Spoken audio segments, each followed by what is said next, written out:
La section Assonvo de Yopougon, dirigée par Seydi Goï François, était en assemblée générale ordinaire le dimanche 23 mars 2025. Placée sous le thème « Les enjeux de l'élection présidentielle de 2025 et les perspectives ». Cette assemblée générale avait pour parrain Baye Étienne et invité spécial la secrétaire nationale technique Faye Florentine en charge des organisations féminines, par ailleurs messagère du président Laurent Gbagbo. Le fédéral Kwasi Kwadwo-Bertin était également présent. Dans un élan de fraternité, Seydi a salué ses hôtes pour avoir honoré sa section. Il leur a souhaité la bienvenue ainsi qu'à tous les militants. Le fédéral de Yopougon plante le décor avant de prendre congé de ses hôtes. L'invité spécial Faye Florentine s'est prononcé sur le thème du jour. Développant ses arguments, la conférencière n'est pas allée du dos de la cuillère. Pour elle, le président Laurent Gbagbo a été radié de la liste électorale pour des raisons fallacieuses. C'est tout simple parce que ses adversaires ont peur de l'affronter dans les urnes. Relativement au contexte politique, Faye Florentine demande aux militants de demeurer mobilisés et suivre de près la période des contentieux électoraux. Il y a également aussi près de 2 millions de personnes qui figurent sur la liste électorale et qui ne remplissent pas les conditions pour être sur cette liste électorale. Mais tout simplement, ces 2 millions de personnes-là, c'est une technologie électorale que veut utiliser le RHDP. Ce sont donc leurs électeurs qui mettent sur cette liste-là, bien qu'ils ne répondent pas aux critères pour être sur la liste électorale. Nous devons donc être vigilants. Il faudrait donc que vous respectiez les différentes étapes qui sont l'affichage du 17 au 21, du 22 mars au 5 avril pour les réclamations, réception des réclamations, du 6 au 8 avril 2025, 3 jours pour afficher la liste des réclamations, ensuite le recueil des observations sur la liste des réclamations pendant 5 jours, du 9 au 13 avril 2023, le traitement des réclamations et des observations, délibération des CEI, donc 3 jours du 14 au 16 avril 2025. Ensuite, la décision de la CEI, commissaire superviseur, agissant par délégation de la commission centrale du 17 au 20 avril 2025 pendant 4 jours et l'affichage des décisions finales de la CEI du 19 au 20 avril 2025. Faye a également mobilisé les militants pour la fête de la Renaissance. De la Renaissance. Mobilisons-nous. Aujourd'hui, nous les militants du PPAC, on n'a même pas besoin d'être sensibilisés pour aller à la fête de la Renaissance de Dabou. Parce que c'est le dernier grand rassemblement avant l'élection présidentielle.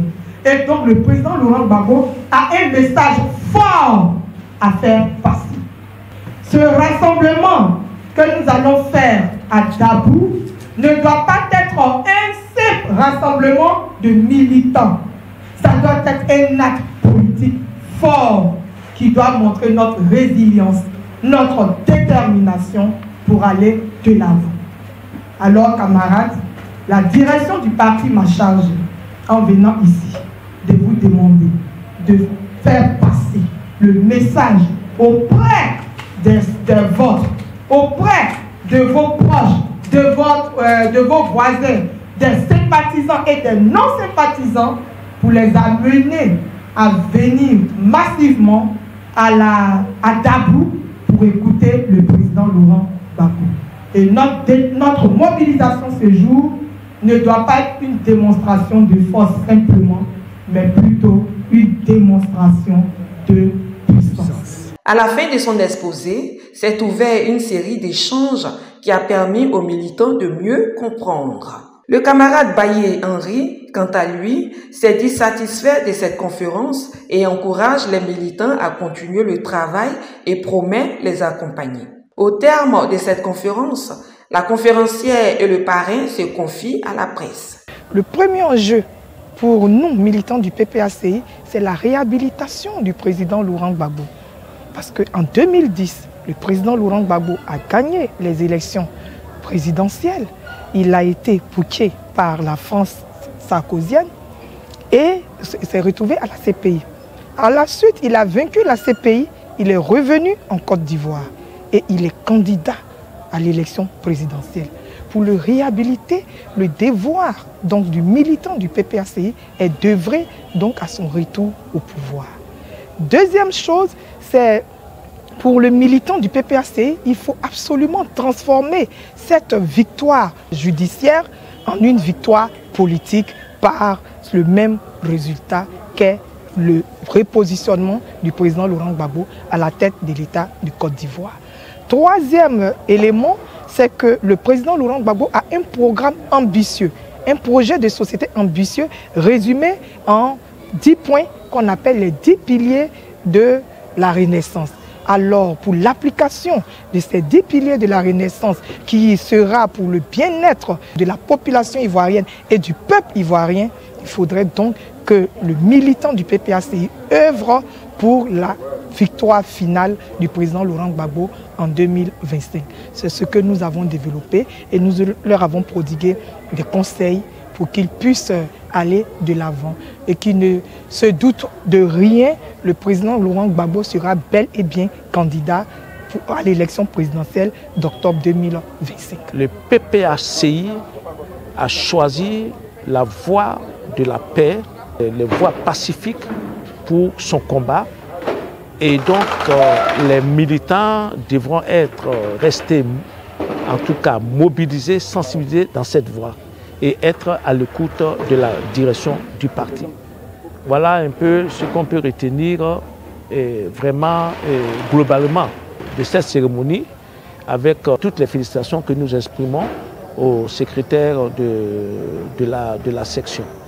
Et donc, notre intervention a été d'attirer l'attention des militants sur, en tout cas, la pertinence de la problématique qu'ils ont posée et de les encourager à s'éloigner du doute.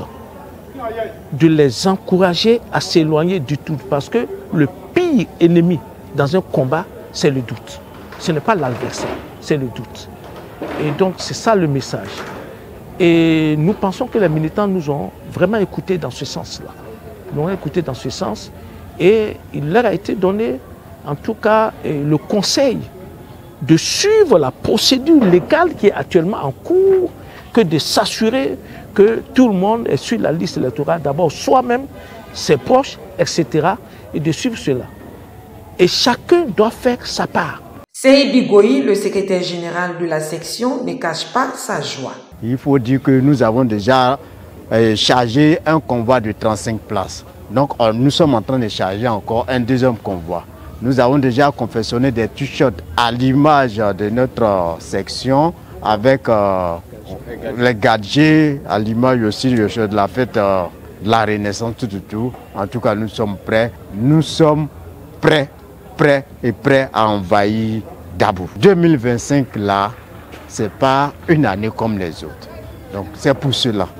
Profitant de vos micros, je voudrais appeler ici tous les militants et militantes PPACI de la section Assonvon de se mobiliser les 11 et 12 avril 2025 contre un seul homme, le président Laurent Gbagbo, pour que nous puissions envahir Dabou. Et ce jour-là, seuls les militants PPACI doivent circuler à Dabou. Il faut qu'on paralyse Dabou. Avec cette forte mobilisation et un thème qui colle avec l'actualité, c'est clair que les jours à venir sont prometteurs.